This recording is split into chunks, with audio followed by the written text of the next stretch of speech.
موضوع عاجل. محققو الأمن الوطني ينجحون في فك لغز جريمة القتل البشعة التي راح ضحيتها الطالب الجامعي واليوتيوبرز المشهور أنور بطنجة، وهوية الجاني القاصر المعتقل فاجأت الجميع.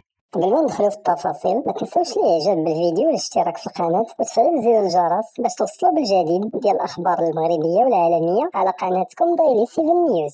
تمكنت عناصر المصلحة الولائية للشرطة القضائية بمدينة طنجة بالتنسيق مع نظيرتها بمدينة تطوان على ضوء معلومات دقيقة وفرتها مصالح المديرية العامة لمراقبة التراب الوطني زوال يومه الاثنين 7 نوفمبر الجاري من توقيف فتاة قاصر تبلغ من العمر 17 سنة، وذلك للاشتباه في تورطها في ارتكاب جريمة الضرب والجرح باستعمال السلاح الأبيض المفضي إلى الموت، والتي ذهب ضحيتها طالب يبلغ من العمر 20 سنة. وذكر بلاغ للمديرية العامة الأمن الوطني أن مصالح الشرطة القضائية بطنجة كانت مدعومة بتقنيي مسرح الجريمة، وقد باشرت يوم السبت 5 نوفمبر الجاري إجراءات معاينة جثة الهالك التي عثر عليها بمنزل يقطنه بمفرده بمدينة طنجة، وهي تحمل عدة طعنات بأطرافه العلوية يشتبه في كونها ناجمة عن اعتداء بآلة حادة.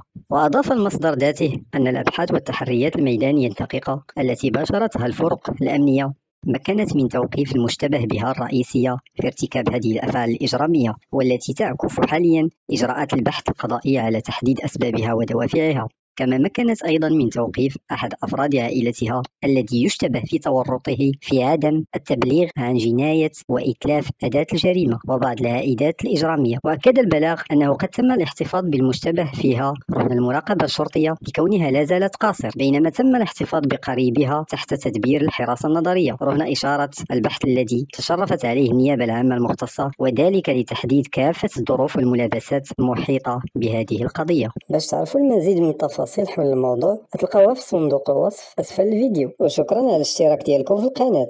السلام عليكم، لا تنسوا الاعجاب بالفيديو والاشتراك في القناة تشجيعا لنا لنستمر بنشر المزيد إن شاء الله.